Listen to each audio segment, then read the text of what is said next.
Et voilà, ça y est, je crois qu'on est live. En tout cas, ça m'indique qu'on l'est. Donc ça, c'est très bien. Bonjour à toutes et à tous. Bonjour Alexandra. Bonjour Nicolas. Merci d'être parmi nous aujourd'hui pour un webinaire un petit peu spécial. Puis, ce que c'est un webinaire qui va être dédié aux freelances et à tout ce que on peut faire en termes de création, développement et gestion de patrimoine pour les freelances. On va aborder plusieurs thématiques lors de ce webinaire qui vont de la prévoyance à la fiscalité et à la création et développement pur du patrimoine. Et pour cela, donc on accueille aujourd'hui Alexandra Nabé et Nicolas Gomendi, qui sont conseillers en gestion de patrimoine indépendant et qui vont pouvoir nous éclairer sur ce sujet.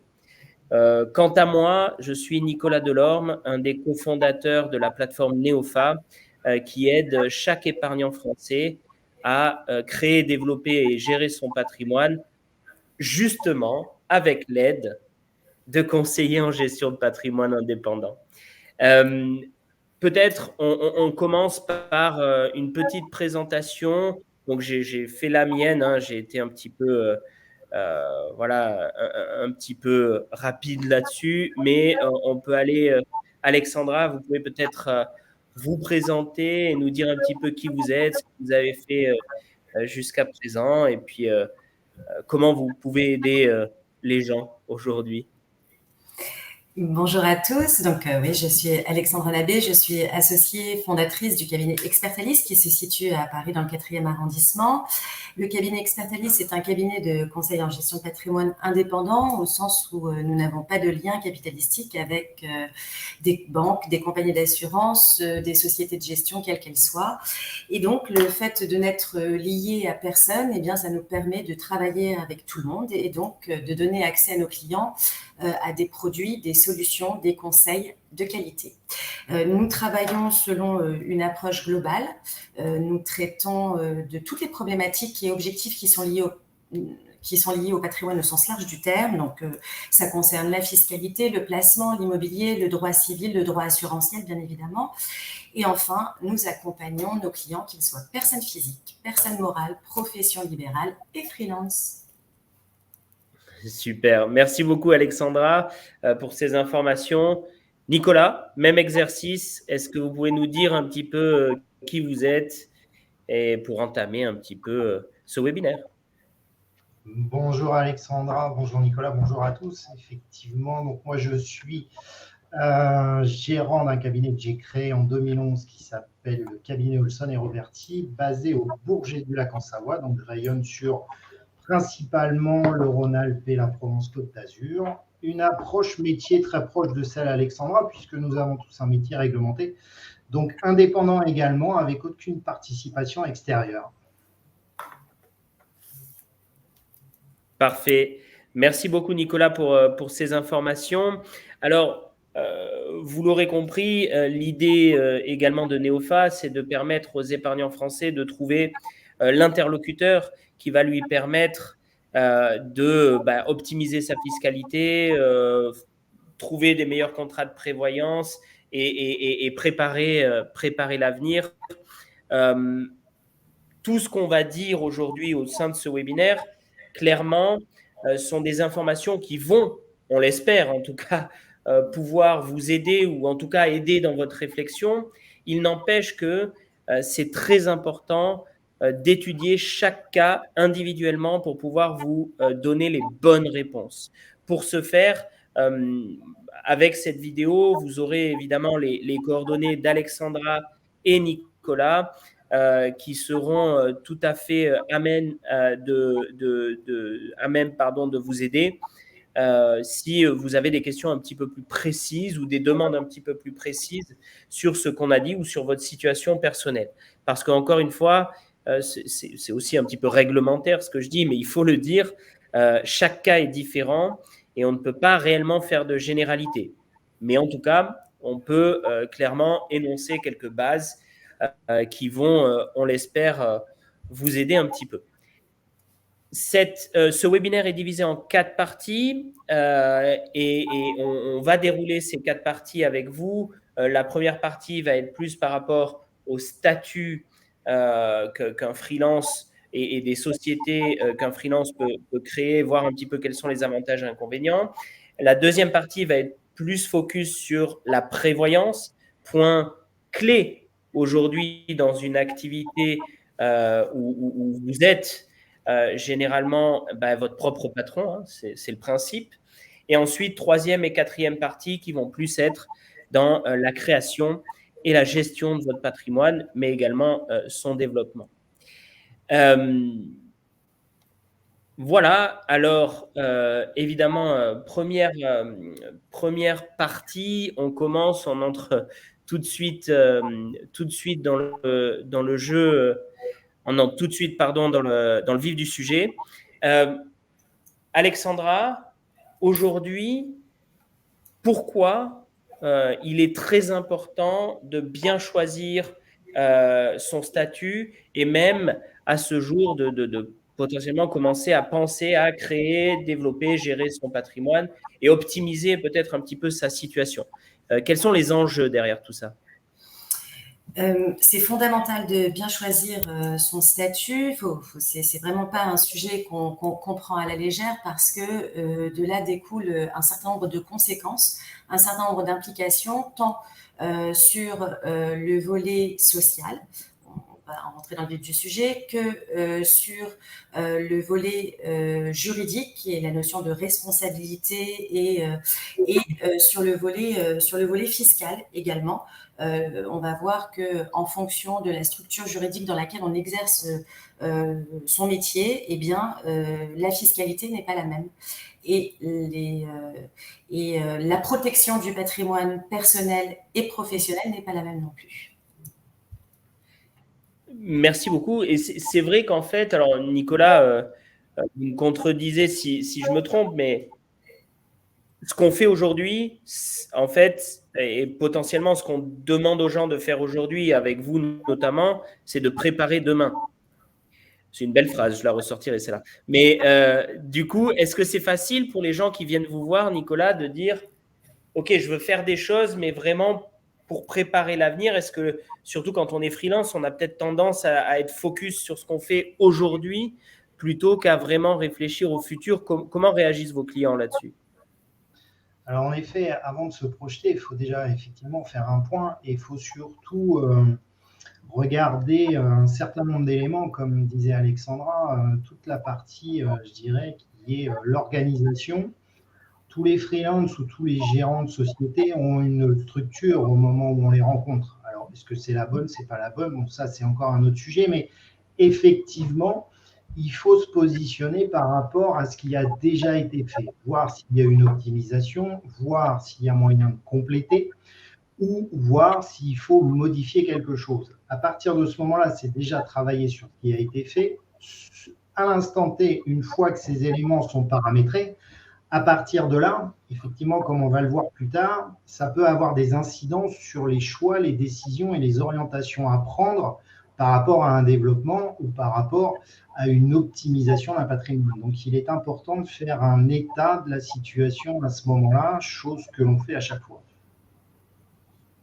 Parfait, c'est la base. Savoir d'où on part pour voilà, savoir aussi où on veut aller et comment construire le chemin autour de ça pour y aller le mieux possible.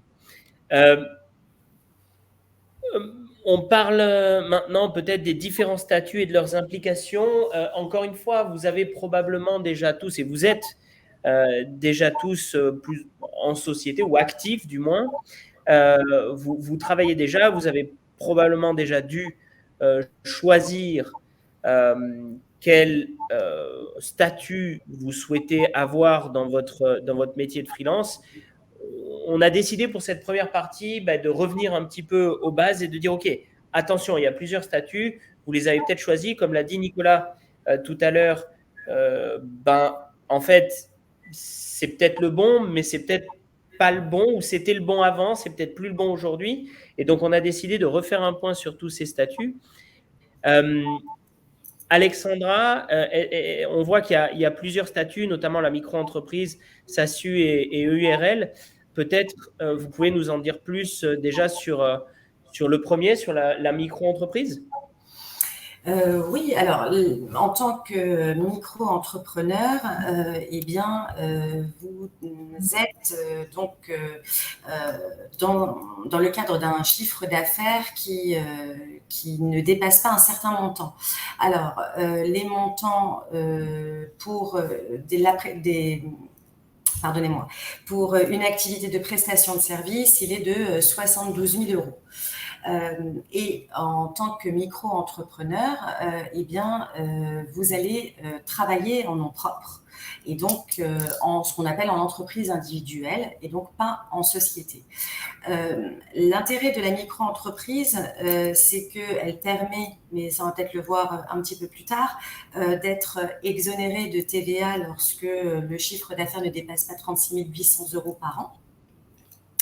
Et puis d'être imposé selon un forfait. Donc, le régime de la micro-entreprise ne permet pas de déduire de charges. Le micro-entrepreneur ne peut pas déduire de charges réelles, il est au forfait. Si vous avez opté pour le versement libératoire, eh bien, l'impôt sur le revenu qui est lié à l'activité professionnelle est égal à un pourcentage du chiffre d'affaires. Et si vous n'avez pas opté pour cette option du versement libératoire, le chef d'entreprise donc relève du régime micro-BIC ou micro-BNC et va bénéficier automatiquement d'un abattement forfaitaire qui va représenter en fait l'ensemble de ses charges professionnelles. Voilà. Donc pour l'activité de prestation de service, eh bien l'abattement forfaitaire est de 50%. Voilà pour la micro-entreprise. Oui. J'ai une petite question. Vous parliez de TVA tout à l'heure. Vous disiez qu'on était exonéré de TVA tant que le chiffre d'affaires ne dépasse pas 36 800 €. C'est exact? Oui. Quid s'il dépasse 36 800? Est-ce que de 0 à 36 800, eh ben, on est exonéré et c'est à partir de 36 800 ou alors ça revient sur les premiers 36 800 et du coup, il faut quand même payer la TVA là-dessus? Comment ça fonctionne? Les premiers 36 800 sont exonérés de TVA. En vertu de l'article 293B du Code général des impôts. D'ailleurs, bon, ça, je pense que les micro-entrepreneurs le savent, hein, il faut que cette mention apparaisse sur leur facture. Et à partir de 36 800 €, eh bien, dès le premier euro supplémentaire, de fait, ils sont soumis au régime de la TVA. Attention, parce que beaucoup de micro-entrepreneurs, je le vois tous les jours, pensent que ce plafond, il revient à zéro tous les ans. C'est faux. C'est 36 800 et à partir de là, vous êtes désormais soumis à la TVA. Ah, c'est-à-dire que ce n'est pas chaque année on a 36 800 gratuits. C'est dès qu'on a dépassé les 36 800, TVA. Oui. Ok. Alors ça, c'est un bon point. Je ne sais pas. Et petite question, dans quel cas, du coup, choisir la micro-entreprise? Qu'est-ce qui vous ferait choisir aujourd'hui? Dans quelle situation vous opteriez pour la micro-entreprise, Alexandra? Dans deux cas. D'abord, en fonction du chiffre d'affaires que je compte réaliser, par exemple, sur la première année. Et puis ensuite, si mon forfait de charge est inférieur ou égal à 50%. C'est un peu comme un salarié qui, lors de sa déclaration d'impôt, va choisir l'abattement de 10% ou les frais réels. Ben là, c'est exactement le même principe. Si mes charges URSSAF, électricité, loyer, tout ça représentent au maximum 50% de mon chiffre d'affaires, ben, j'ai tout intérêt, ou moins, donc moins ou égal à 50% de mon chiffre d'affaires, j'ai tout intérêt à être en micro-entreprise. Si en revanche, l'ensemble de mes charges excède ces fameux 50% de mon chiffre, là, j'ai tout intérêt à passer aux frais réels. Parfait. Merci pour ces informations sur la micro-entreprise. Nicolas, même question. qu'est-ce que vous pouvez nous dire sur la SASU? Qu'est-ce que c'est voilà, comment ça... Oui, Alexandra, pardon. Pardon Nicolas, je voulais peut-être rajouter quelque chose sur les auto-entrepreneurs s'agissant des comptes bancaires. Oui. Souvent, les auto-entrepreneurs ont qu'un seul compte, pro et perso, un compte qui fait un peu tout. Moi, je conseille, et je crois même que c'est une obligation, d'avoir un compte professionnel bien distinct de son compte personnel, parce qu'en cas de contrôle, eh bien, la DGFiP pourrait étendre le contrôle sur la partie personnelle. Donc voilà, un deuxième conseil, faites attention à avoir un compte professionnel bien distinct du compte personnel. Voilà. Oui, que si on a un contrôle, s'il peut se limiter aux professionnels plutôt qu'aux privés, c'est déjà ça de gagner. Exactement. Bon. Nicolas, on revient à vous. Qu'en est-il de la SASU? Est-ce que vous pouvez nous en dire un petit peu plus, nous dire comment ça fonctionne? Alors, sur la SASU, pareil, on a effectivement trois aspects, le juridique, le fiscal et le social. Alors, sur le juridique, en fin de compte, là, on crée une personne morale indépendante, donc qui n'a rien à voir avec effectivement le patrimoine et les comptes du dirigeant. Donc, cette figure-là, on fait un apport en capital au départ, que l'on décide, ce qui fait le capital social de l'entreprise. Point important aussi également, il faut, dans ce cas de figure-là, on va le voir sur le fiscal, donc puisque l'on a la possibilité, on est imposé à l'IS, l'impôt sur les sociétés, et ou effectivement impôt sur le revenu si on décide, mais généralement quand on est sur ce statut-là, c'est qu'on a un intérêt, et fait quand même plus à être à l'impôt sur les sociétés. Impôt sur les sociétés aujourd'hui qui est à 15% et 25% en deuxième plafond. On peut bénéficier des 15% dans la mesure où, par contre, le capital social est complètement libéré. C'est un point important.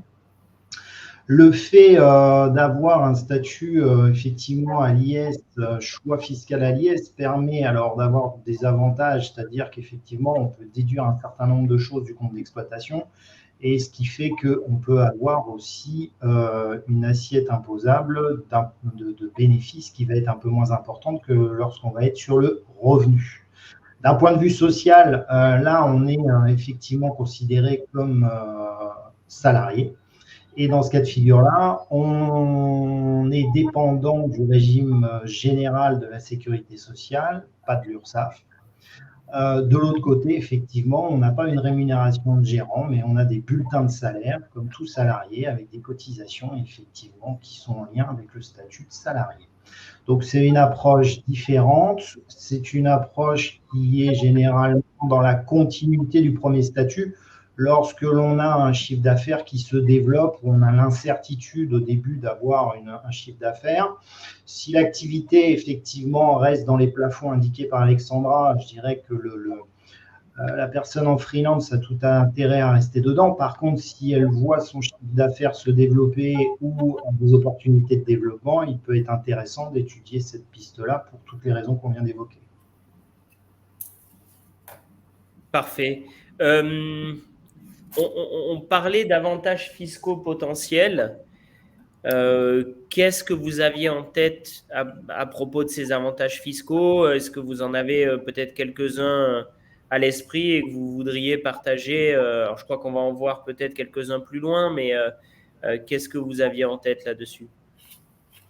Alors, l'avantage fiscal, si vous voulez, c'est effectivement dans le cadre d'une entreprise individuelle, on va avoir un résultat qui va, Alexandra va en reparler, je crois, après, qui va remonter en fin de compte sur l'imposition générale du foyer fiscal. Donc, ça peut avoir des incidences en termes d'impôts qui peuvent être importantes, tout dépend de la tranche marginale de l'imposition dans laquelle on va se trouver. Dans le cadre de l'impôt sur les sociétés, effectivement, on peut également faire de l'amortissement sur différentes choses qui peuvent être achetées par l'entreprise. Ce qu'il y a de l'autre côté, on peut passer un certain nombre de frais sans limite. Alors, toujours en lien avec l'activité, bien évidemment. Mais ça, l'expert comptable se charge effectivement de faire la déclaration. Mais dans ce cas de figure et le bilan en fin d'année, mais on peut avoir effectivement des charges que l'on va pouvoir déduire, que l'on ne peut pas lorsqu'on est effectivement en entreprise individuelle. Ok.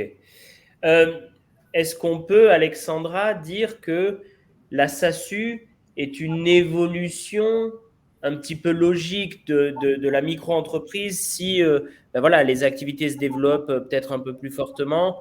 Est-ce que de facto, on va peut-être basculer vers la SASU ou il y a peut-être une autre option? Oui, alors le basculement vers la SASU est une possibilité, mais c'est pas la seule.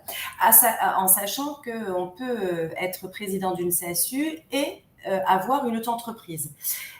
Donc je reviens aux possibilités. Donc la SASU, c'est une possibilité naturelle, mais il y a une autre possibilité qui est l'EURL. Où là, en étant gérant d'une EURL, l'activité d'auto-entreprise ne peut plus être possible. Au niveau de l'EURL, bien c'est comme la SASU au niveau des implications juridiques, c'est-à-dire que l'EURL est dotée d'une personnalité morale bien distincte de celle du chef d'entreprise. Elle est donc on a la possibilité de la créer avec un minimum d'apport, même 1 euro aujourd'hui, c'est possible de créer une EURL. Et là, le dirigeant de l'entreprise voit sa responsabilité limitée au montant de son apport, sous réserve de 2 choses. La première, c'est qu'il est libéré entièrement son capital social. Bon, donc, s'il a un capital social d'1 euro, c'est pas très compliqué à libérer.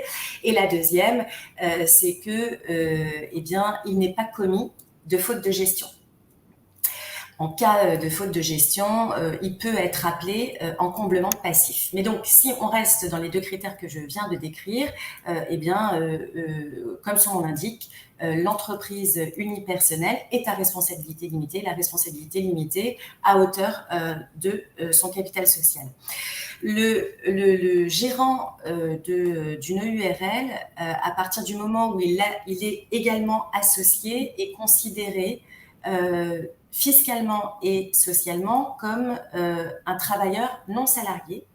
Et à ce titre, il ne relève pas du régime de la sécurité sociale comme l'est un président de SAS, mais il relève de la sécurité sociale des indépendants ou de la CIPAV. On va voir quelles sont les distinctions entre les 2 régimes et dans quel cas on est dans l'un ou dans l'autre. Mais voilà. Donc le URL est un TNS, le gérant d'une URL est un TNS, un travailleur non salarié, et à ce titre, il ne perçoit pas, il n'est pas assimilé salarié, mais il perçoit des BNC fiscales. Non. Est-ce que, du coup, puisqu'il y a une partie implication sociale dans tout ça, on voit qu'il n'est pas rattaché au régime de la sécurité sociale standard, on va dire. Qu'est-ce que ça a comme impact en termes de cotisation, en termes de remboursement? Est-ce que les régimes sont plutôt similaires ou est-ce que ça change rien du tout ou est-ce qu'il y a des gros changements par rapport au régime d'un salarié? C'est pour moi la question ou pour Nicolas? Oui, Alexandra, pardon. Oui. Non, il y a quand même des différences en termes de cotisation et évidemment en termes de prestations. Le régime de la sécurité sociale, dont dépendent les salariés et les assimilés salariés, est un régime extrêmement généreux, et le régime social des indépendants, enfin nouvellement sécurité sociale des indépendants, est beaucoup moins généreux. On va le voir lorsqu'on abordera la partie prévoyance, mais est beaucoup moins généreuse que le régime général de la sécurité sociale. Pour des travailleurs qui ont des activités de prestation de services, le taux forfaitaire depuis le 1er octobre 2022 est d'à peu près 21,2%.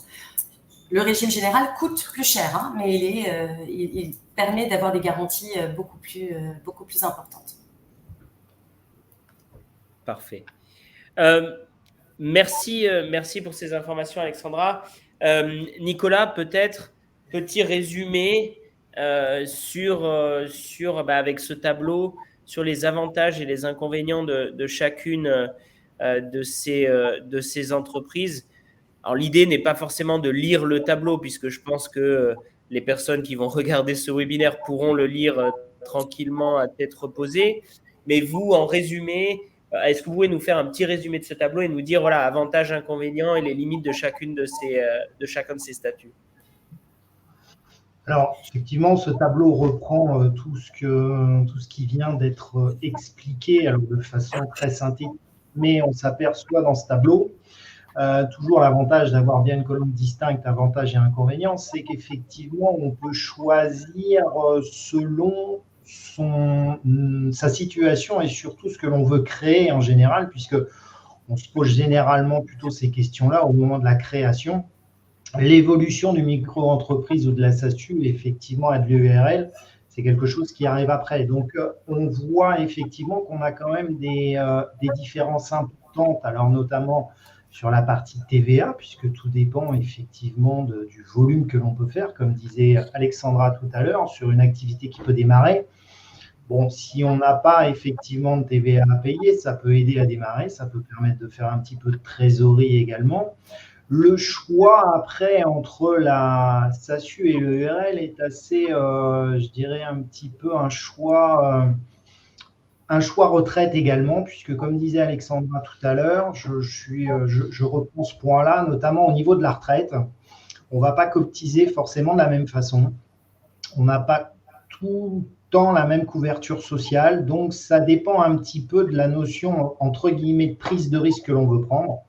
Soit effectivement, on a un petit peu moins de charges, un petit peu moins de cotisations et auquel cas, on va avoir forcément un résultat qui peut être un petit peu boosté. Ou alors, on préfère sécuriser parce qu'en fonction de l'âge à laquelle on va vouloir entreprendre ou on change de statut, on peut avoir un intérêt effectivement à aller plus vers une SASU qu'une ERL. Parfait. Merci beaucoup pour ce résumé. Alexandra, vous vouliez rajouter quelque chose là-dessus ou on est bon? Peut-être en termes d'impôts payés par la société, comme le disait Nicolas tout à l'heure, autant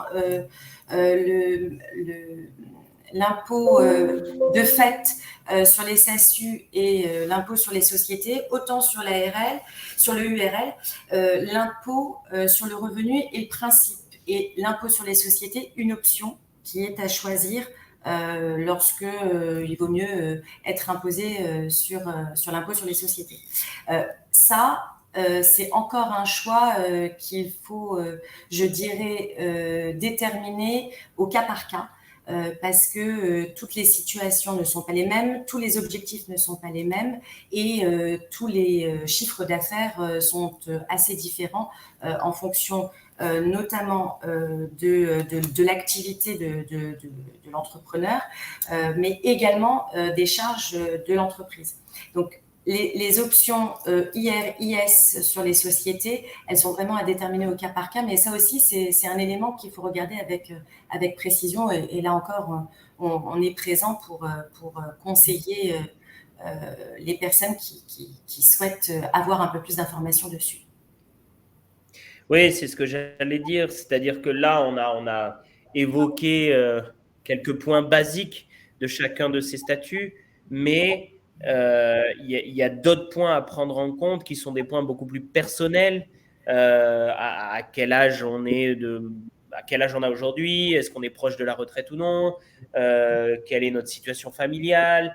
Quels sont nos objectifs, hein? Est-ce que la société, l'idée, c'est juste de faire quelque chose en tant qu'indépendant pour se tirer un petit salaire et puis optimiser tout ça? Ou est-ce que l'idée, c'est de monter une structure peut-être un petit peu plus importante? Donc, tout ça, effectivement, a de l'importance. Et évidemment, si vous avez des questions, n'hésitez pas à demander à Alexandra ou Nicolas. On passe au point 2. Et c'est vrai, quand on parlait de ce webinaire, Alexandra, vous avez énormément insisté pour parler de la prévoyance. À juste titre, hein, sinon on ne l'aurait pas forcément mis à l'ordre du jour. Mais vous souhaitiez parler de la prévoyance parce que vous pensez que c'est un point qui est peut-être même un peu négligé de la part des freelances et qui a un impact considérable sur le futur et sur ce que la vie peut nous réserver des fois. Donc, est-ce que vous pouvez nous dire à quoi sert cette prévoyance et dans quel cadre on parle de prévoyance aujourd'hui? Oui. Oui, la prévoyance, c'est fondamental et on était d'accord avec Nicolas pour vraiment parler de ça pour deux raisons. La première, c'est qu'on ne peut pas construire, nous, notre travail, c'est de construire, d'accroître et d'optimiser le patrimoine de nos clients.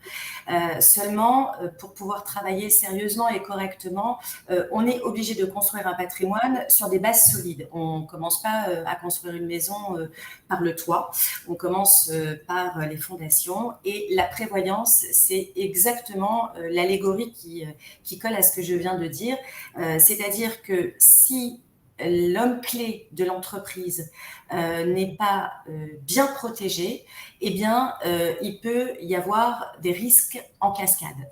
Comme disait Monsieur Chirac, parfois les emmerdes arrivent en escadrille, et c'est exactement ça. En fait, c'est un jeu de domino, et donc la prévoyance c'est fondamental à ces deux titres. Premièrement, parce que ça va permettre de protéger le chef d'entreprise d'un certain nombre de risques, et deuxièmement, ça va lui permettre de sécuriser son patrimoine. La prévoyance, qu'est-ce que c'est? D'abord, c'est tout simplement de neutraliser les risques d'accident de la vie. Et quand je parle d'accident, ça peut être la maladie ou l'accident. Et donc, quand on parle de prévoyance, on parle de 3 risques majeurs à neutraliser. L'arrêt de travail, l'invalidité et le décès. Voilà. Et ce sont ces 3 risques que le chef d'entreprise doit protéger, ou en tous les cas neutraliser, pour pouvoir construire quelque chose de sérieux.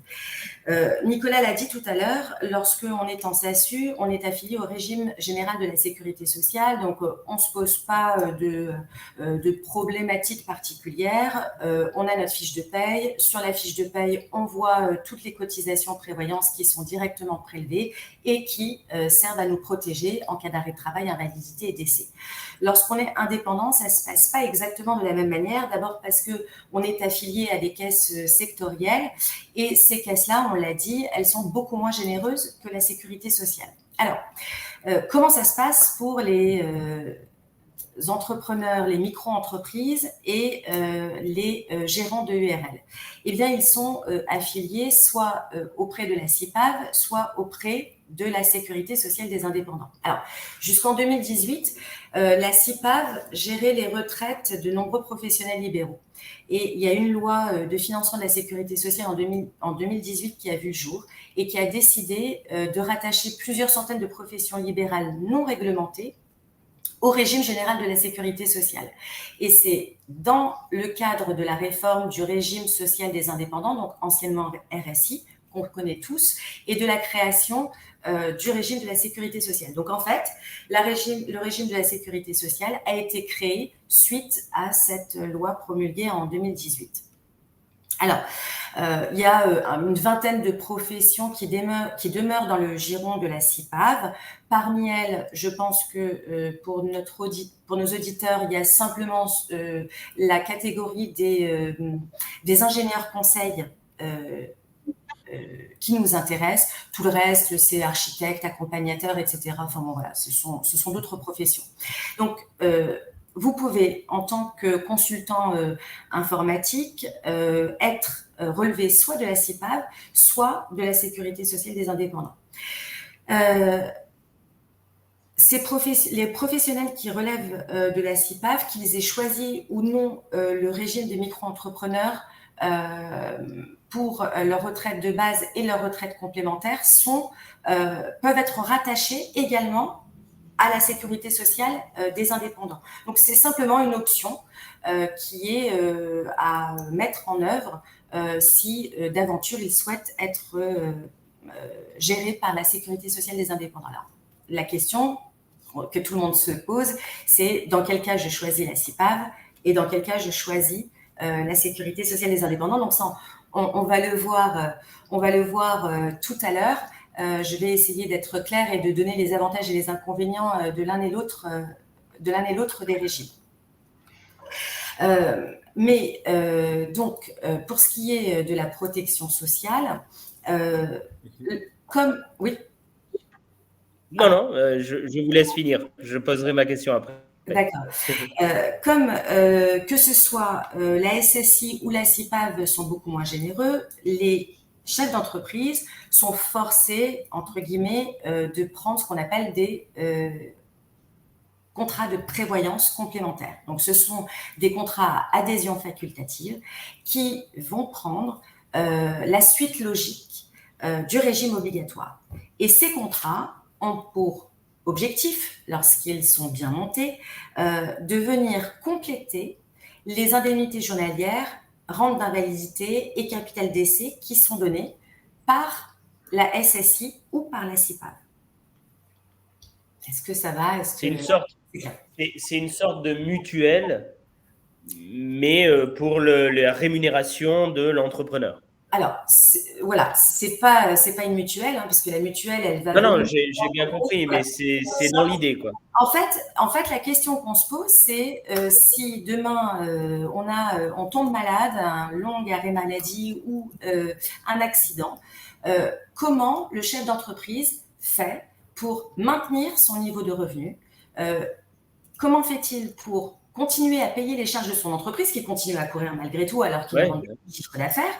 Et surtout, comment fait-il pour maintenir ses revenus personnels, puisque il est responsable à deux niveaux, et au niveau des charges de son entreprise et au niveau des charges à titre personnel. Et donc, le régime complémentaire de prévoyance va venir l'aider à financer en fait ces deux niveaux de charges dont il est redevable. Vous parliez tout à l'heure de trois choses principales, l'invalidité, la maladie ou le décès.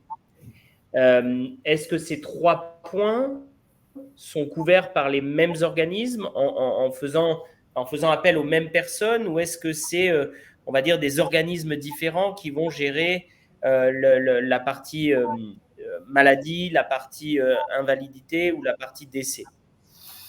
C'est le régime obligatoire auquel on est affilié va gérer les indemnités journalières, l'invalidité. Oui, bien sûr. Alors, à ceci près que, par exemple, lorsqu'on est affilié à la CIPAV, eh bien, il n'y a pas d'indemnité journalière qui est donnée. L'invalidité journalière, la CIPAV couvre uniquement l'invalidité et le décès. Et donc là, on comprend bien avec ce que je viens de dire que le contrat de prévoyance facultatif est extrêmement important, parce que il devient presque obligatoire avec la CIPAV, quoi, en fait. Donc, absolument, parce que qu'est-ce qui se passe si je m'arrête de travailler pendant 6 mois? Comment je fais face à mes frais professionnels? Comment je maintiens mon niveau de revenu alors que mon régime obligatoire ne me donne aucune indemnité journalière?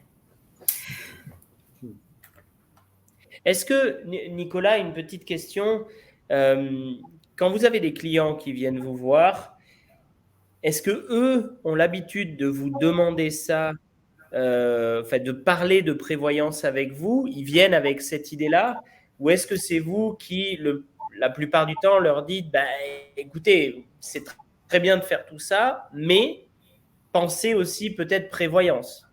Est-ce que vous avez peut-être un cas qui est plus majoritaire que l'autre?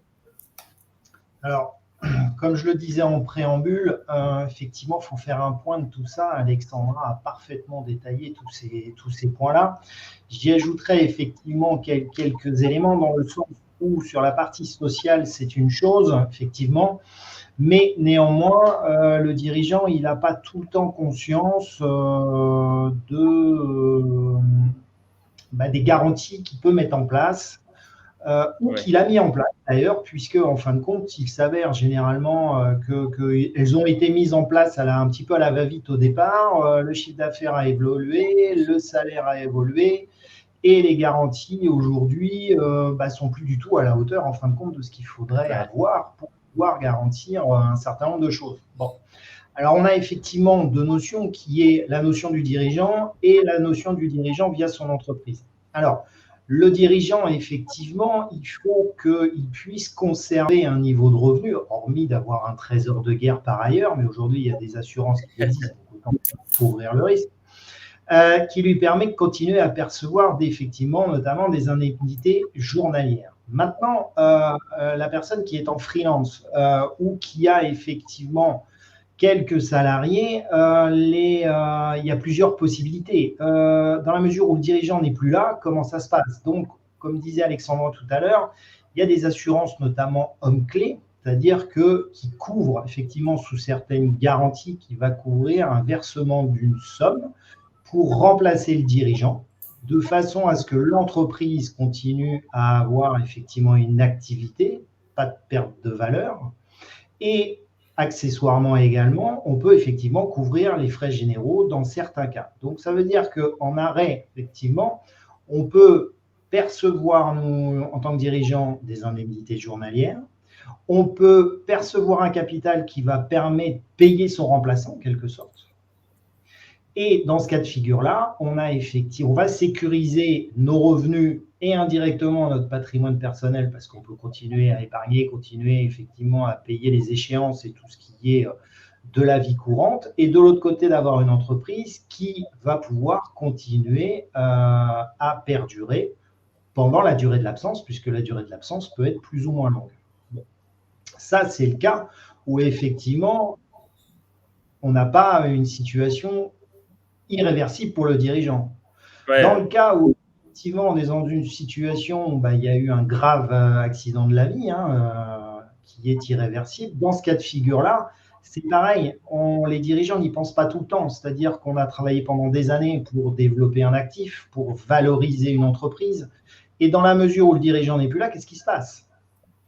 Comment est-ce qu'on fait pour, à la limite, laisser le temps au temps pour pouvoir soit transmettre l'entreprise, soit effectivement la céder? Donc ça, c'est des points qui sont, dont les dirigeants ont notion, mais qui ne sont pas forcément tout le temps correctement ajustés par rapport à la situation du dirigeant à l'instant T. Parce que comme je le disais un petit peu avant, effectivement, les choses ont évolué. On voit régulièrement des contrats de prévoyance qui ne sont plus du tout garantis à la hauteur de la rémunération du dirigeant, mais il ne s'en est pas occupé, ce n'est pas de son domaine d'activité, il ne sait pas.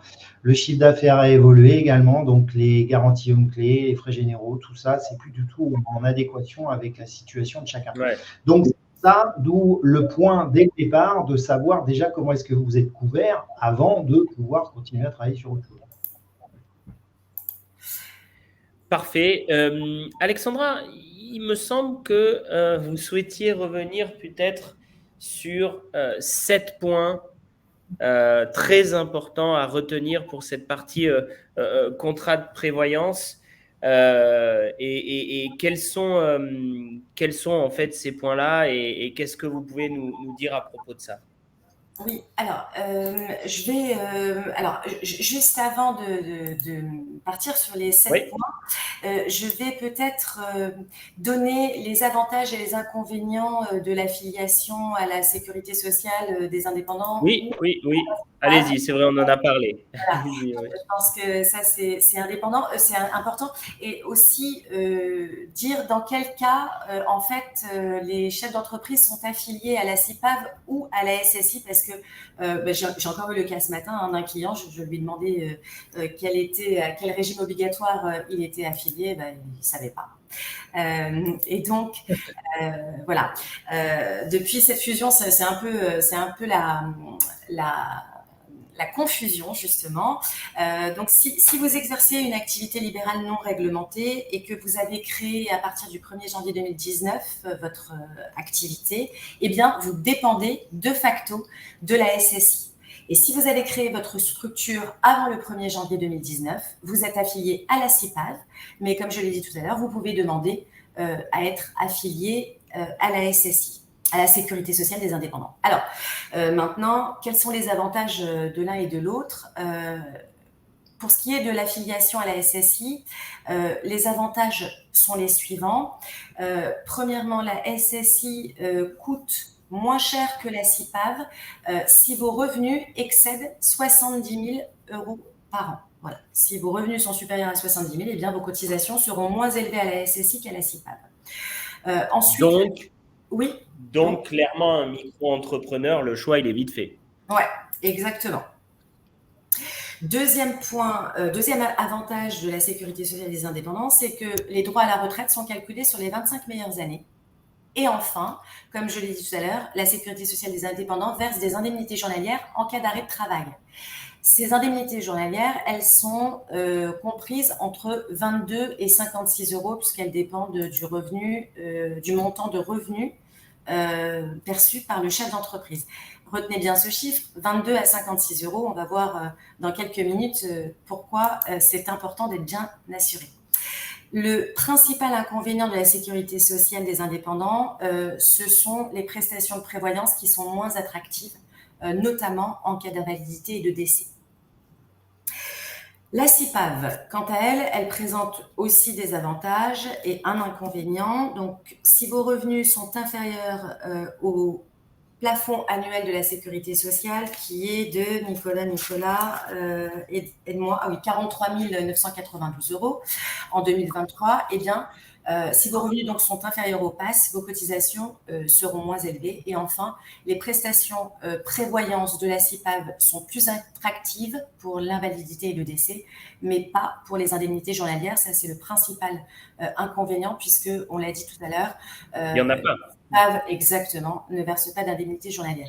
Donc en fait, bien comprendre les avantages et les inconvénients de chacun des régimes permet déjà au chef d'entreprise, parce que lui, il connaît sa situation bien avant nous, de déjà déterminer quel est le régime obligatoire le plus intéressant pour lui. Mais en conclusion de ce petit paragraphe, ce qu'on pourrait dire, c'est qu'il n'y a pas de caisse qui soit meilleure que l'autre. Cela dépend surtout de vos besoins et de vos revenus.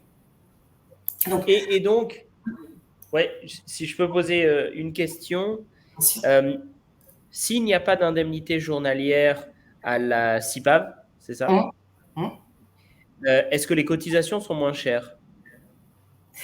C'est ce que je disais tout à l'heure. Tout dépend de votre niveau de revenu. Si vous êtes sur un revenu qui est inférieur à 70 000 euros, eh bien oui, la CIPAV va être moins chère. Si vous êtes dans un revenu qui excède 70 000 euros, eh bien la SSI va être plus avantageuse. Ok, d'accord. Très bien compris. Peut-être une question qui découle de tout ça.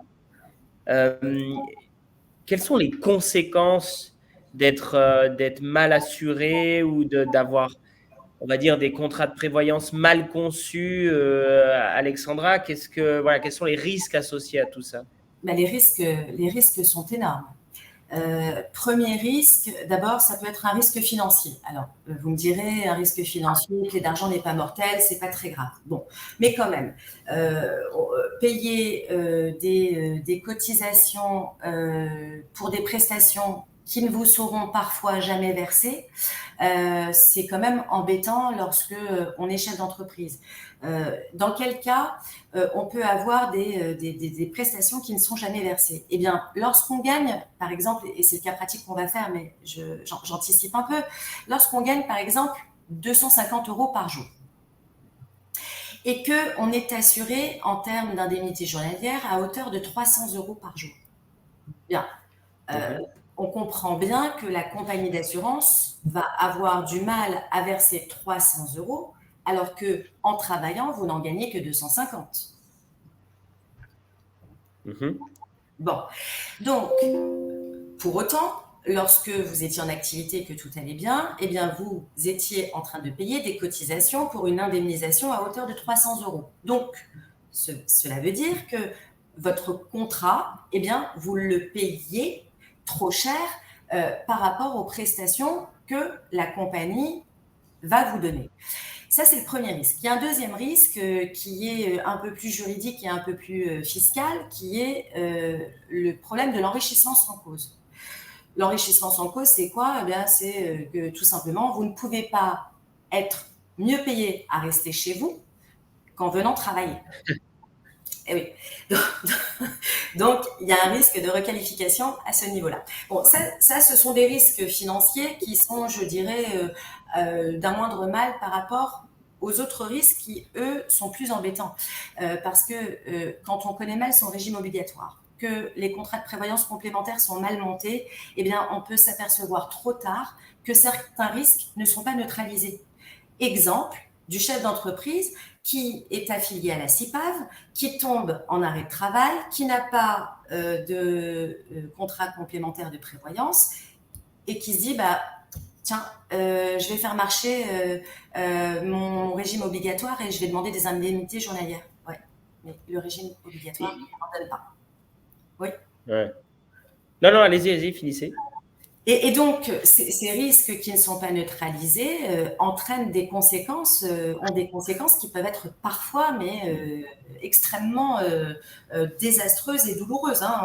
On rajoute les problèmes financiers à la maladie, donc souvent c'est extrêmement problématique et on arrive à des situations qui peuvent être dramatiques. Et moi, je me rends compte, et je pense que Nicolas, c'est la même chose dans le cadre de notre activité professionnelle. J'ai quelques stats parce que ça fait quand même un certain nombre d'années que je fais ce métier. Et allez, 9 fois sur 10, quand je demande à un chef d'entreprise quelles sont les cotisations qu'il paye, allez, il sait me répondre parce que c'est lui qui fait le chèque.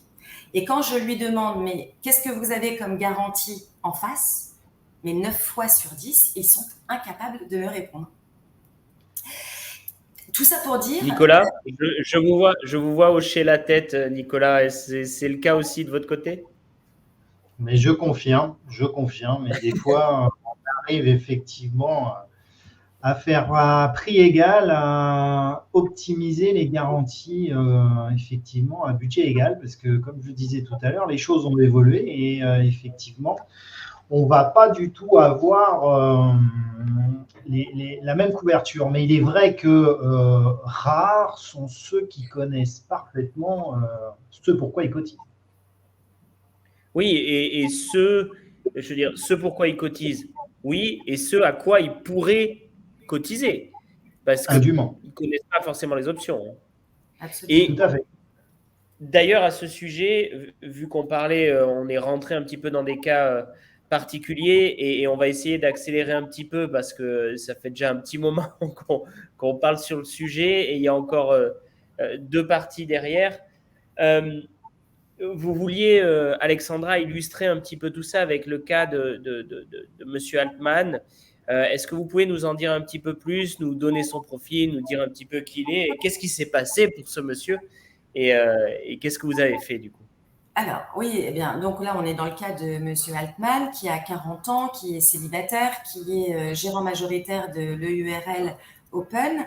Donc, il est TNS, puisque gérant majoritaire. Et Monsieur Altman, il perçoit une rémunération annuelle de 120 000 euros par an, ce qui fait 329 euros par jour. Il a des charges professionnelles de 80 000 euros par an. Est-ce que je peux… Les 120 000 euros, c'est sa rémunération ou c'est le chiffre d'affaires? Non, c'est sa rémunération annuelle. Donc voilà, il gagne, ce monsieur, 329 euros par jour en allant travailler.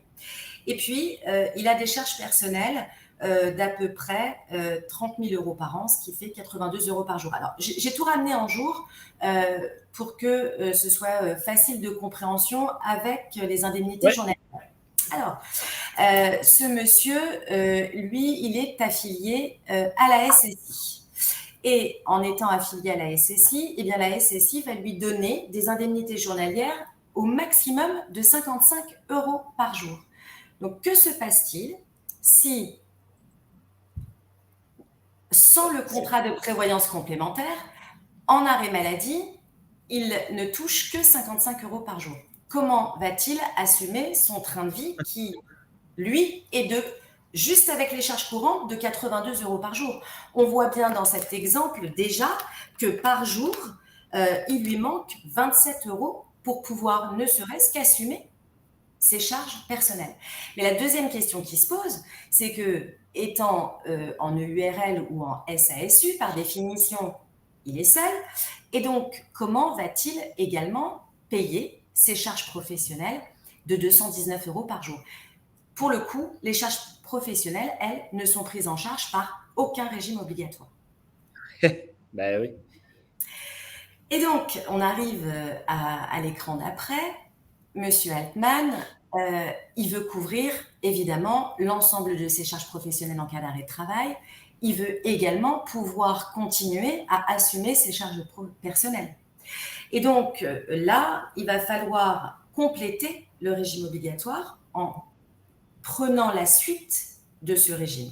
Si je sais que le régime me couvre à hauteur de 55 € d'indemnité journalière et que moi j'en gagne 329, eh bien je vais couvrir la différence par le biais d'un contrat de prévoyance complémentaire. Je vais faire exactement la même chose pour couvrir les charges personnelles. Et si j'ai bien fait mes calculs, je vais éviter la surconsommation d'assurance, c'est-à-dire le fait de dire, bah tiens, je gagne 329 €, je vais me couvrir à hauteur de 500. Ouais. Ce qui est, en termes de primes à payer à la fin, à mon avis, est une économie non négligeable. Exactement.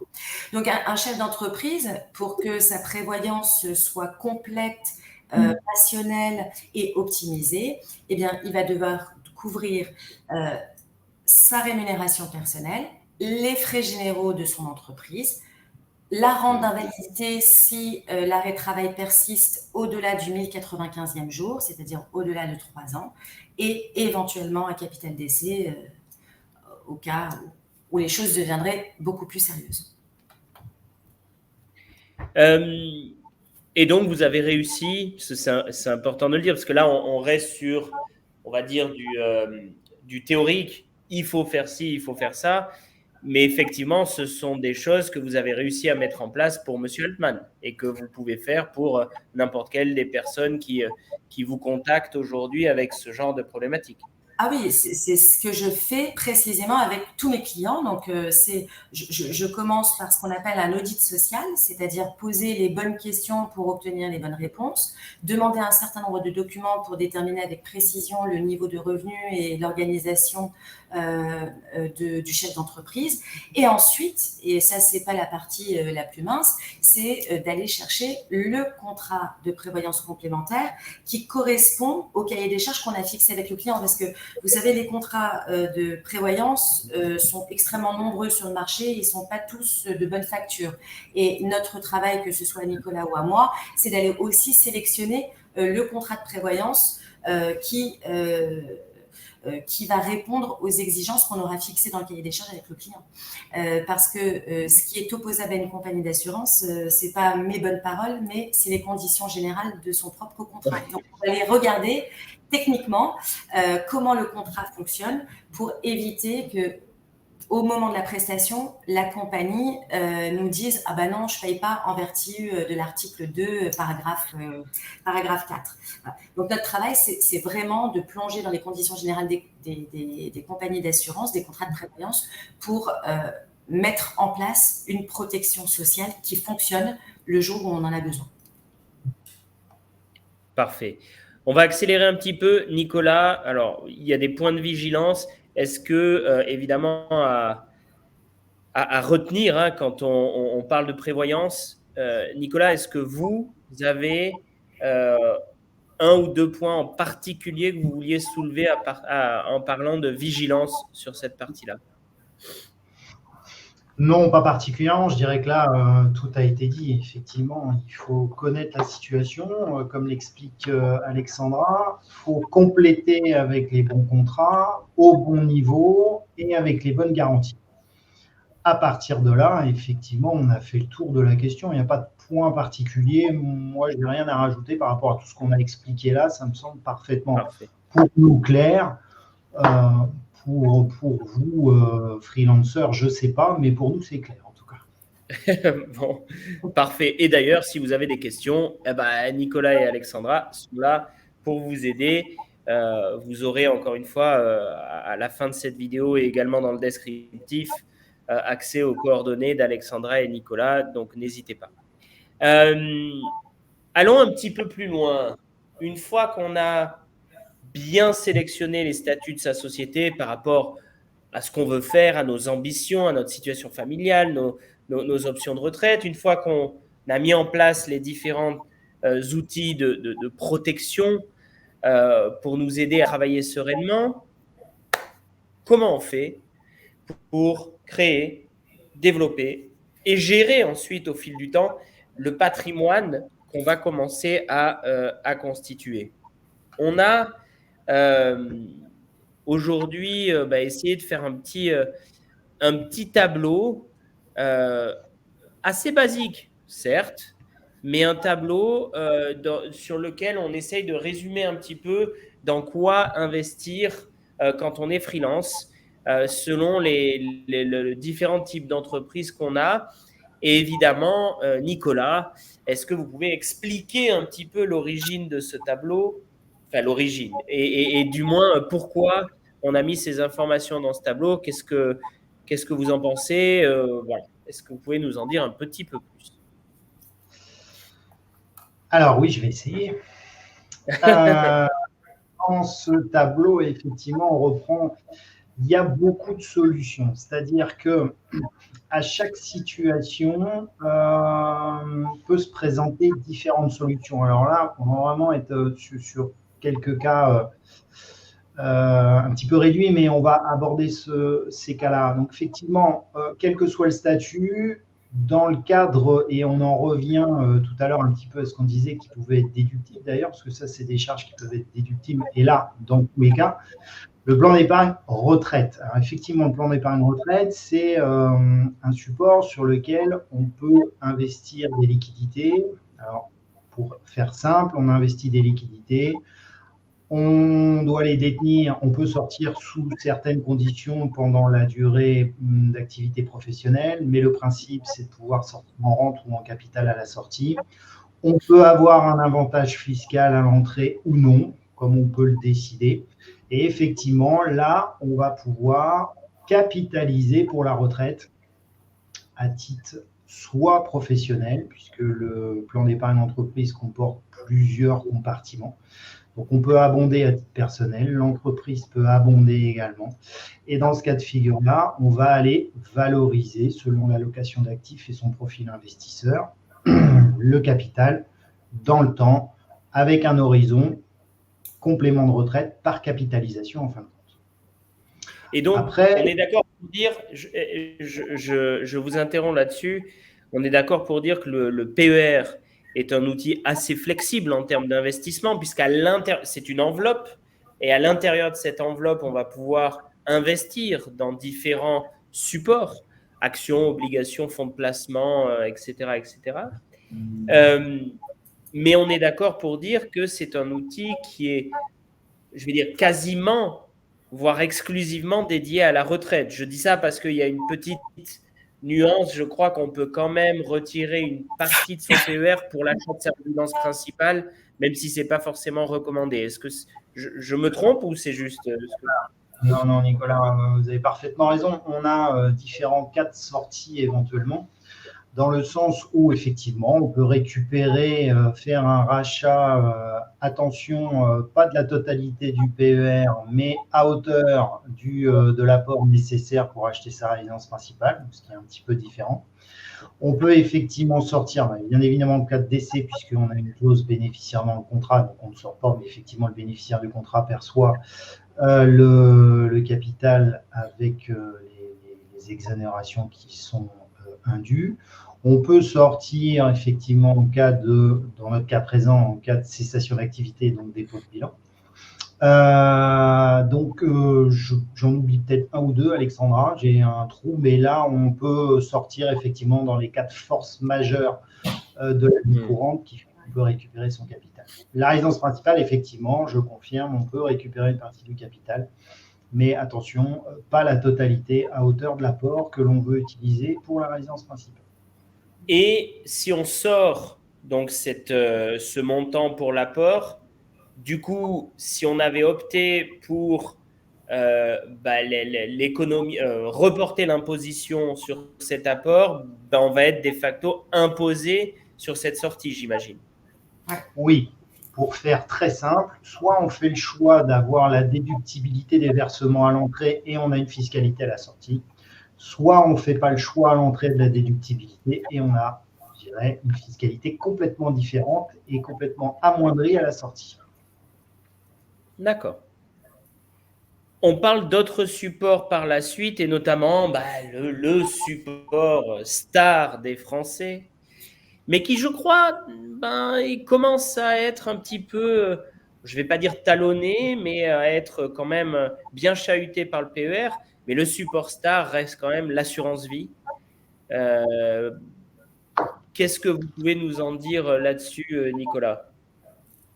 Alors, effectivement, l'assurance vie, c'est une enveloppe fiscale dans laquelle on peut avoir des entrées et des sorties à convenance. On a effectivement une fiscalité en termes de transmission avantageuse à hauteur de certains plafonds. Dans la variante du contrat d'assurance vie, on a le contrat de capitalisation qui peut peut-être être aussi un sujet intéressant pour tous les chefs d'entreprise dans la mesure où le contrat de capitalisation, c'est un outil où on peut aller déposer plus facilement de la trésorerie d'entreprise, sous réserve d'être à jour du fiscal et du social, mais c'est un outil également, si vous voulez, qui permet d'aller placer de la trésorerie d'entreprise. L'assurance vie, alors elle va être effectivement assurance vie tout le temps, toujours de droit français, mais vous pouvez entendre parler d'assurance vie luxembourgeoise également. Dans lequel, là, c'est plutôt un outil qui va être pour le dirigeant d'entreprise à titre personne physique, à titre personnel. Enfin. Et donc là, les supports qu'on propose là peuvent être des supports pour la trésorerie de l'entreprise également. Alors, pas le plan d'épargne retraite. Par contre, l'assurance vie, la solution D, oui, effectivement. Bon, maintenant, ce n'est pas des solutions moi, que j'ai utilisées pour les dirigeants d'entreprise pour effectivement la trésorerie d'entreprise. Trésorerie d'entreprise, on va plus utiliser, on peut utiliser de l'immobilier collectif sur du long terme, de l'immobilier collectif effectivement démembré pour aller générer des revenus, mais le contrat de capitalisation est quelque chose qui est plus couramment utilisé parce qu'on peut quand même sortir, rentrer et sortir à convenance. Alors, bon, aujourd'hui, effectivement, les dépôts bancaires sont redevenus un petit peu plus attractifs qu'ils ne l'étaient il y a quelques temps du fait de la remontée des taux. Donc, c'est à comparer effectivement entre des dépôts à terme, des comptes à terme et puis éventuellement des allocations que l'on peut mettre dans des contrats de capitalisation pour personnes morales. Oui, voilà. L'idée n'est pas forcément de passer au travers chacun de ces produits, parce que clairement, c'est une liste qui est non exhaustive et il en existe, je pense, beaucoup d'autres qui pourraient être utilisés. Mais l'idée est vraiment de dire, et encore une fois, corrigez-moi si je me trompe, Nicolas, mais l'idée est vraiment de dire qu'il existe un certain nombre de supports en France, et on a souvent tendance à l'oublier. Il existe un certain nombre de supports en France qui vont vous permettre d'optimiser votre fiscalité selon votre statut, selon votre régime matrimonial, selon la manière dont vous êtes organisé personnellement, et qui vont vous permettre, justement, en optimisant cette fiscalité, à derrière, de facto, peut-être utiliser cette économie pour créer son patrimoine. Donc, on ne va pas vous donner une liste Wikipédia de tous ces investissements parce que ce n'est pas forcément l'objectif, mais on voulait vous rappeler qu'il existe énormément de dispositifs, pas uniquement immobiliers et traditionnels dont vous entendez parler régulièrement, mais des dispositifs nombreux et différents qui peuvent vous aider à vraiment optimiser votre fiscalité et donc derrière, et voir en même temps créer et développer votre patrimoine. C'est un point qu'il était, je pense, important de rappeler parce que pas tout le monde a conscience de ça. Et la France, malgré ce qu'on peut dire, est un pays qui abonde de ces opportunités pour, on va dire, travailler efficacement et optimiser correctement sa situation personnelle. Nicolas, vous l'avez dit, vous commencez par un bilan complet, on va dire, de l'état actuel de la situation. Quand on parle d'investissement, qu'est-ce qui revient le plus fréquemment chez vous? Quelles sont les enveloppes aujourd'hui que vous utilisez le plus pour aider vos clients et notamment vos clients freelance, évidemment. C'est ce qui nous intéresse aujourd'hui. C'est vraiment au cas par cas. Pourquoi? Parce qu'on va travailler sur deux choses. La première chose, c'est qu'on fait établir à nos clients un questionnaire investisseur qui est fondamental pour connaître le profil risque et l'appétence au risque de nos clients. Ça, c'est la première chose. La deuxième chose, c'est l'horizon de placement. Est-ce qu'on raisonne à 5 ans? Est-ce qu'on raisonne à 10, à 20, à 25, à 30? On ne va pas avoir le même raisonnement avec un freelance qui a 25 ans, qui démarre, avec celui qui est à 55 ans et qui envisage de partir à la retraite le plus tôt possible. Donc, à partir de là, et je dirais, troisième point important, quels sont les moyens qu'on va utiliser effectivement pour accompagner ce client? Donc, dans ce cas de figure, quand je dis moyens, c'est effectivement capital, épargne mensuelle. Donc, dans ce cas de figure-là, soit on va être dans le micro-entreprise et auquel cas on a un raisonnement global malgré tout, puisque la micro-entreprise, comme le disait Alexandra tout à l'heure, c'est très lié à dirigeant, puisque c'est la même chose. Après, dans les deux autres cas de figure, effectivement, c'est pareil, en fonction de la fiscalité de l'entreprise, à l'IS, à l'IR, dividende, pas dividende, compte courant, pas compte courant, qu'est-ce qu'on utilise, qu'est-ce qu'on sort, et à partir de tous ces éléments-là, effectivement, le risque, l'horizon, les moyens, à partir de là, on va pouvoir utiliser des outils. Mais un outil va correspondre à une situation particulière, à 10 ans, avec un petit peu effectivement d'apport, pas d'apport. Est-ce qu'on utilise ces outils pour faire de la capitalisation, faire du revenu?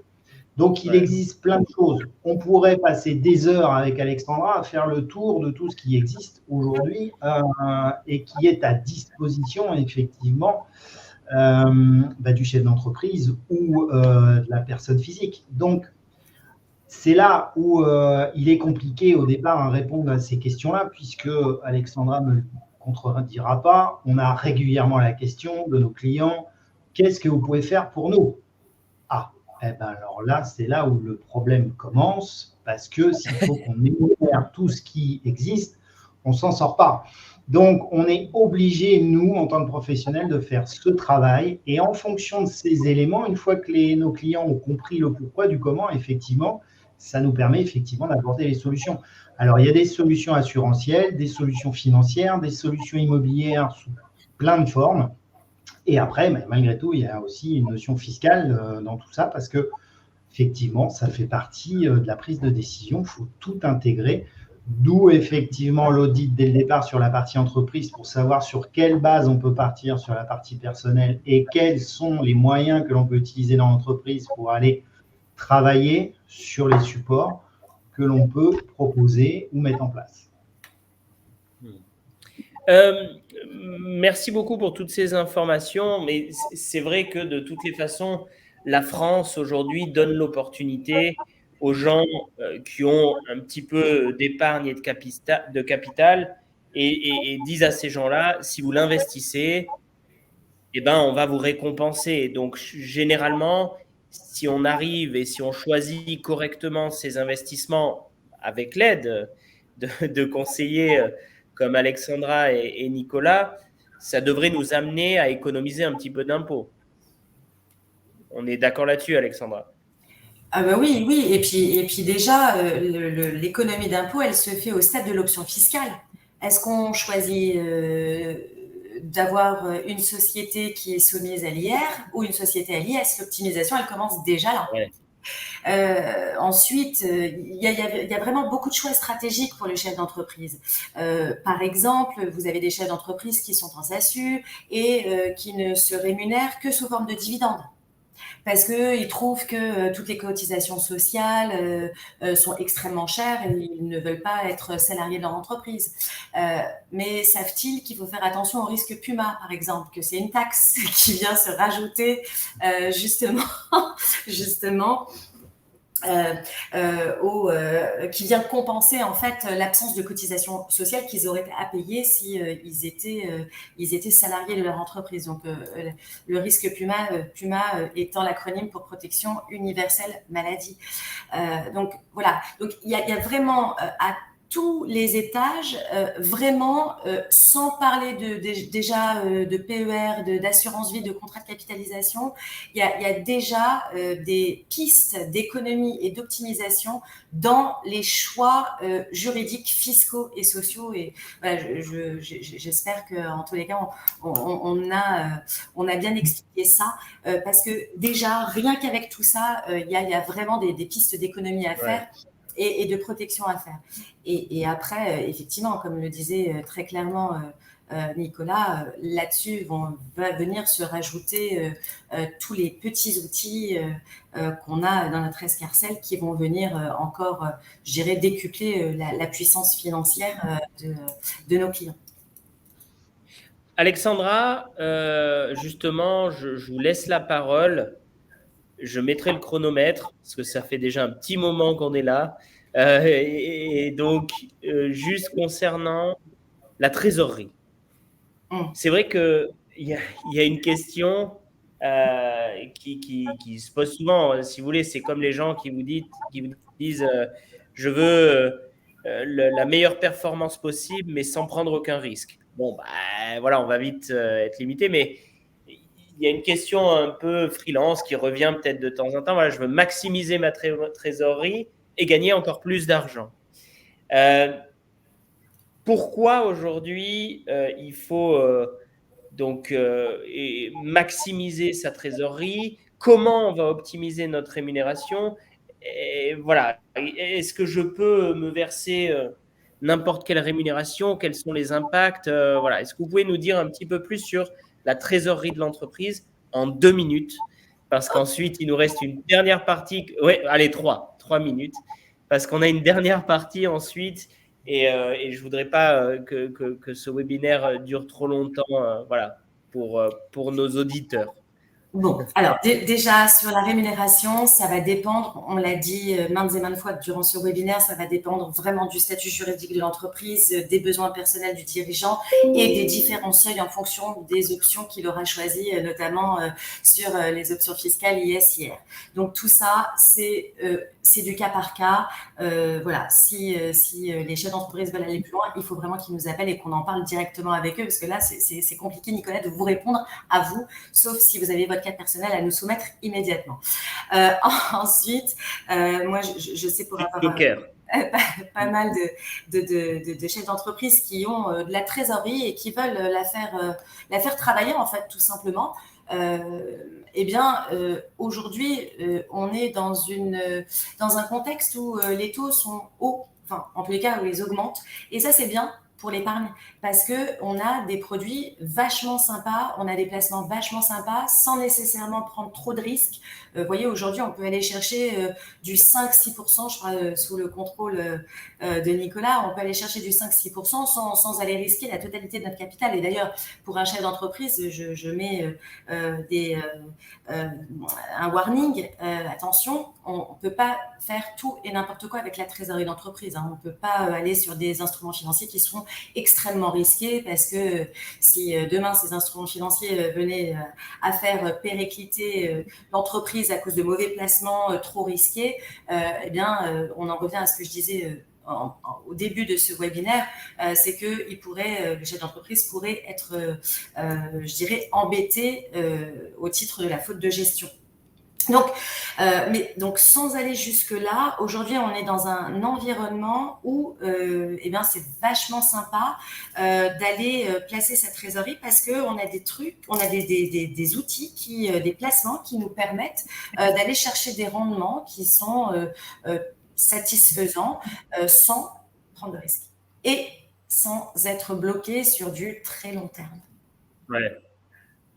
Oui, ça c'est un point important parce que c'est vrai qu'on voit régulièrement des pubs ou autres sur Internet à propos de placements miraculeux à X%, etc. Attention, je me permets de le dire, attention, quand on vous propose des placements 8, 10, 12, 15% garantis ou pas d'ailleurs, il y a toujours un hic quelque part. C'est des rendements, ce sont des rendements qui sont très importants. Quand on parle de 15% par année, vous garantir ça sur papier, il y a un problème quelque part. Soit vous êtes bloqué pendant 15 ans, comme ça leur permet, ça leur donne le temps d'essayer de générer ce rendement au bout des 15 ans. Soit c'est juste une arnaque et ça n'existe pas, soit il y a un risque en capital qui est bien plus important que ce qu'ils disent.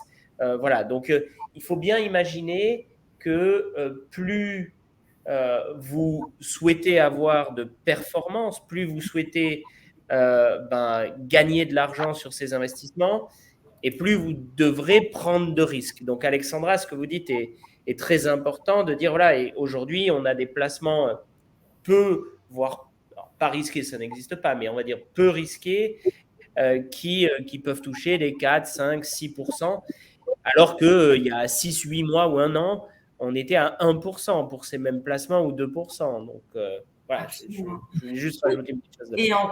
Et en plus, nous, en tant que professionnels réglementés, on a accès à des produits, je ne sais pas si nos auditeurs le savent, mais par exemple, pour entrer sur certains fonds, d'ailleurs sur tous les fonds, vous avez des frais d'entrée sur les fonds, et on a parfois, nous, des opportunités, bien sûr, dont on fait profiter nos clients, mais avec des frais d'entrée qui sont soit réduits, soit inexistants. Donc ça vient aussi doper la performance du fonds et du rendement annuel du placement. Donc, pour répondre peut-être à ce point, concernant la trésorerie, qu'est-ce que vous donneriez comme conseil aux chefs d'entreprise pour gérer efficacement sa trésorerie et comment il peut ensuite optimiser la rémunération? Je pense qu'on l'a compris, ça passe, j'imagine, principalement par de l'investissement. Et concernant la trésorerie, qu'est-ce que vous recommandez? Bien choisir ses statuts, peut-être pour ne pas avoir trop de charges, ne pas avoir trop d'impôts ou ce genre de choses? Moi, je dirais, si c'est à moi que vous posez la question, je dirais qu'il faut qu'il Oui, Alexandra, oui. Moi, je dirais qu'il faut qu'il soit accompagné par un bon conseil en gestion de patrimoine. Parce que comme on a magnifique. Ça, eh bien, on dirait presque qu'on a préparé ce webinaire, donc je vous remercie Alexandra, puisque ça me permet de passer à la dernière partie, qui est le rôle du conseiller en gestion de patrimoine. Voilà, l'idée aujourd'hui, c'est peut-être de aussi faire connaître votre métier à tous les deux, Alexandra, Nicolas, mais aussi de plein d'autres conseillers en gestion de patrimoine en France. Nous, avec Neofa, on a créé une plateforme qui en fait, c'est un nouveau marché, un nouvel écosystème où les épargnants vont pouvoir rencontrer ces conseillers en gestion de patrimoine, qui est une profession, moi, de ce que j'ai trouvé au départ, qui est méconnue en France et qui souvent a la réputation de dire oui, mais bon, en gros, c'est réservé à Bernard Arnault, quoi. Et nous, on n'a pas le droit, on a 50 000 euros, 150 000 euros sur le compte, 20 000 euros. Non, nous, on n'a pas le droit, on ne peut pas avoir des conseils, etc. C'est faux. Déjà, je tiens à le dire. Et je pense que c'est pour ça aussi qu'Alexandra et Nicolas sont là. Et c'est important de comprendre qu'on a tous le droit à des conseils de qualité. Voilà, je voulais faire cette petite parenthèse parce que je trouvais clé dans la compréhension de qu'est-ce qui est accessible ou pas. C'est accessible. Deuxième chose, peut-être je vous laisse la parole, Nicolas, pour nous dire à quoi ça sert un CGP, un conseiller en gestion de patrimoine. Évidemment, j'espère qu'avec ce qu'on vient de dire, les gens ont déjà une petite idée, mais est-ce que vous pouvez rajouter 2-3 petites choses, Nicolas, peut-être? Alors, le CGP, le conseil en gestion de patrimoine. Alors déjà, pour exercer et conseiller nos clients, on est obligé d'être habilité par nos organismes de tutelle première chose. Donc, on est obligé d'être adhérent à une association professionnelle, elle-même agréée par l'AMF. Bon, tout ça, en plus, tous nos statuts et nos référencements sont vérifiables sur AMF, l'ORIAS. Autorité des marchés financiers. Absolument. Également à l'ORIAS, donc l'AMF, pour pouvoir délivrer un conseil en investissement financier. À l'ORIAS également pour pouvoir délivrer un conseil en assurance. À l'ORIAS pour pouvoir accompagner d'un point de vue bancaire les clients. Et éventuellement sur la partie immobilière, avec une carte T, transaction, effectivement, que l'on peut se faire délivrer auprès de la chambre de commerce. Et pour la partie conseil écrit, ce que l'on appelle un conseil juridique approprié. Donc, en fin de compte, depuis tout à l'heure avec Alexandra, tous ces métiers, on les a pratiqués depuis maintenant presque 1h30. On a travaillé tous les sujets. Et donc, le conseiller en gestion de patrimoine lui-même est habilité effectivement à vous accompagner par écrit et à vous conseiller sur l'ensemble de ces sujets. On doit respecter également un process de travail extrêmement réglementé puisque nous-mêmes sommes contrôlés tous les 5 ans par l'association professionnelle qui nous gère pour le métier de conseil en investissement financier. Donc, c'est pour ça qu'on est obligé de faire un audit de la situation des clients. On est obligé de faire un profil investisseur. On rédige une lettre de mission. On remet un rapport de mission. Et dans le cadre d'un conseil financier, dans le cadre d'un conseil en assurance, on va rédiger un nouveau rapport qui s'appelle le rapport de préconisation et d'adéquation pour présenter les supports à chaque fois avec les avantages et les inconvénients. Donc, je dirais que quelle est notre valeur ajoutée? Notre valeur ajoutée, peut-être comme vous avez pu le voir depuis le début du webinaire, c'est qu'on a une vision globale de la situation du client. C'est-à-dire, chez un conseiller en gestion de patrimoine, vous allez avoir tout de suite un avis global sur ce qu'il faut éventuellement faire et surtout sur ce qu'il ne faut pas faire. Et là, on va avoir la faculté aussi d'aller chercher des solutions ou pas en accompagnement avec le client pour mettre en œuvre effectivement ou modifier les situations. Donc là, aujourd'hui, on a abordé effectivement la partie sociale, la partie fiscale, la partie entrepreneuriale, la partie prévoyance, et la partie qui concerne, mais très vaguement, effectivement, le développement du patrimoine. Donc, en fin de compte, nous, notre valeur ajoutée, c'est qu'on est un point central de l'ensemble de ces problématiques du chef d'entreprise ou de la personne physique. Merci beaucoup pour tout ça, Merci, Nicolas. Alexandra, est-ce que vous vouliez rajouter quelque chose là-dessus? Compliqué parce que Nicolas a déjà tout dit, mais peut-être reprendre les choses un peu différemment on a une activité transversale puisque nos auditeurs l'ont compris, on touche à l'immobilier, au droit, à la finance, à la fiscalité, au juridique, et donc c'est vrai que souvent les chefs d'entreprise, ils ont un avocat lorsqu'il s'agit du judiciaire, ils ont un comptable lorsqu'il s'agit de la comptabilité et de la sortie de leur bilan, mais souvent, ils se retrouvent face à personne lorsqu'il s'agit d'avoir une vision stratégique et une vision d'avenir.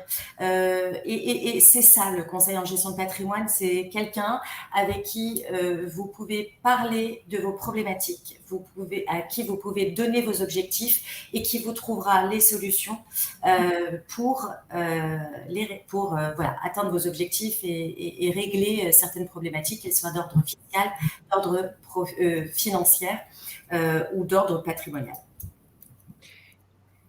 Vous êtes un peu les médecins généralistes du patrimoine. Exactement. Vous pouvez traiter et aider les gens sur 90% des problématiques. Dans 10% des cas, vous faites appel à des professionnels qui sont peut-être plus spécialistes dans leur domaine, mais vous êtes globalement plus ou moins les seuls à avoir effectivement cette vision globale du patrimoine et des objectifs du client. Oui, oui. Et en ce sens-là, vous pouvez les aider au mieux parce que vous avez cette vision globale. Absolument. Et dans certains cas, je pense que Nicolas, c'est la même chose que moi, mais dans certains cas, on travaille de concert avec les experts comptables, parfois avec les avocats, avec les notaires. Donc, on est vraiment la pierre angulaire de l'organisation du chef d'entreprise. Merci beaucoup à tous les deux. Je rajouterai une dernière chose pour terminer peut-être ce webinaire en conclusion. Quelque chose, j'aime bien faire petite image pour que les gens comprennent mieux un petit peu ce qu'on essaye de faire.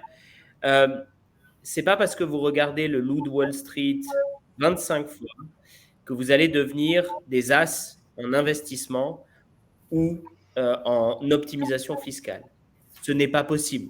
Vous pouvez essayer avec Grey's Anatomy aussi, vous n'allez pas devenir chirurgien. C'est pour ça qu'il existe des professionnels comme Nicolas, comme Alexandra.